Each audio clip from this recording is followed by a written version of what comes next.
Good morning, I'm Keith Menconi with a look at business and sports. First, the business.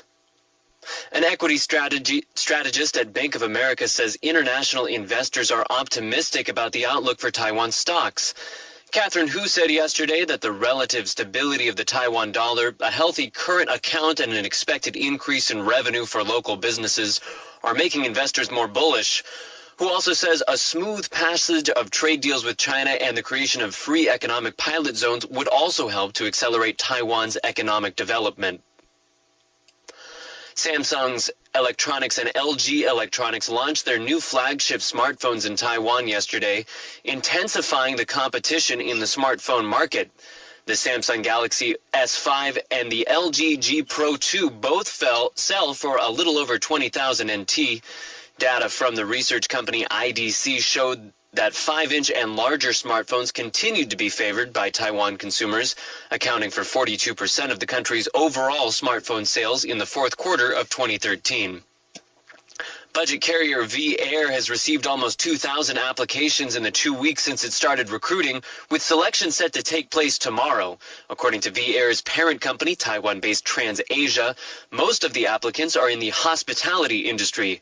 The company also said this batch of applicants saw a higher proportion of men than the last, but was still heavily skewed toward women at 4-1.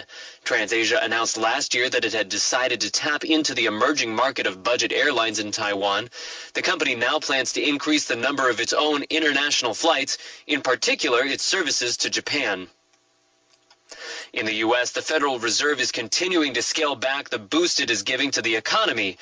AP correspondent Jerry Bodlander reports. Citing a continuing improvement in the jobs picture, Federal Reserve Board Chair Janet Yellen says policymakers approved another $10 billion cut in the monthly bond purchases. The committee decided to make another modest reduction in the pace of its purchases of longer-term securities. That leaves it at $55 billion. The Fed also pivoted from its previous guidance that interest rates might go up once the jobless rate hits 6.5%.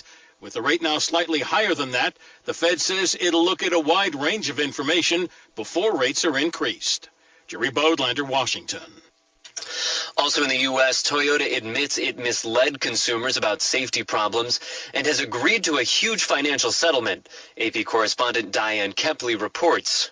Put simply, Toyota's conduct was shameful. After a 4-year investigation, Attorney General Eric Holder says Toyota admits to putting public relations ahead of informing the public about the safety problems with its vehicles. It protected its brand ahead of its own customers. This is what's in the settlement. Toyota will fully admit wrongdoing.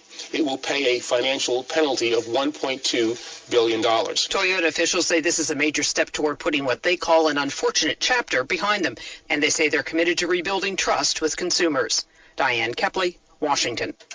Now looking at yesterday's global market, stocks were largely in wait-and-see mode ahead of the latest policy decision from the U.S. Federal Reserve and subsequent remarks from its new chief.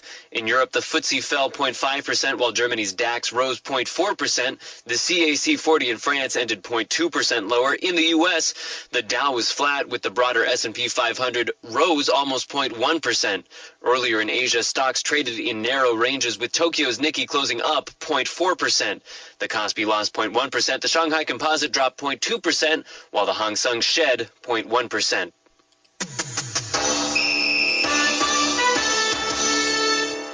Now time for sports. The chief prosecutor in the Oscar Pistorius murder trial says he plans to wrap up his case early next week after calling 4 or 5 more witnesses. The trial's judge granted a request yesterday to adjourn the trial until Monday so that the prosecutor has time to consult his last witnesses. Pistorius has been charged with murdering his girlfriend, Reva Steenkamp. In Wednesday's soccer action from the Champions League, Borussia Dortmund advanced to the quarterfinals for the second consecutive season despite losing 2-1 at home to Zenit in the last 16. Having won the away leg in St. Petersburg 4-2, last season's runner-up advanced 5-4 on aggregate.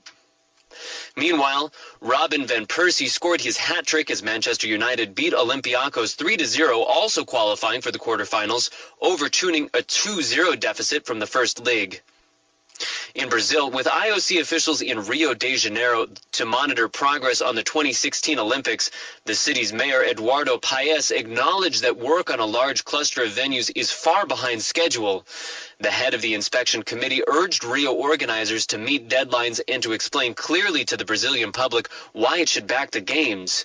International Olympic Committee officials have criticized Rio for slow progress in preparing for the games, and many Brazilians question the billions being spent for them. And turning to World Cup news, British MPs say FIFA should consider stripping Qatar of its right to host the 2022 World Cup after allegations a former official received money from a firm linked to the country's hosting campaign. UK correspondent Ollie Barrett reports. Senior UK MPs say FIFA must launch a full inquiry into the allegations published by Britain's Telegraph newspaper. The chairman of the Parliamentary Sports Committee says the payments provide further evidence that casts doubts over the credibility of the process to select Qatar as 2022 host.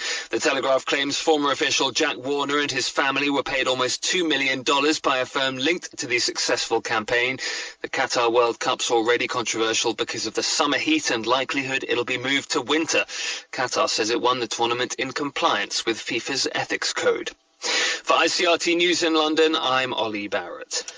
In golf news, golfers are being urged to swing with care after scientists at the University of California proved that titanium-coated clubs can cause course-side vegetation to burst into flames.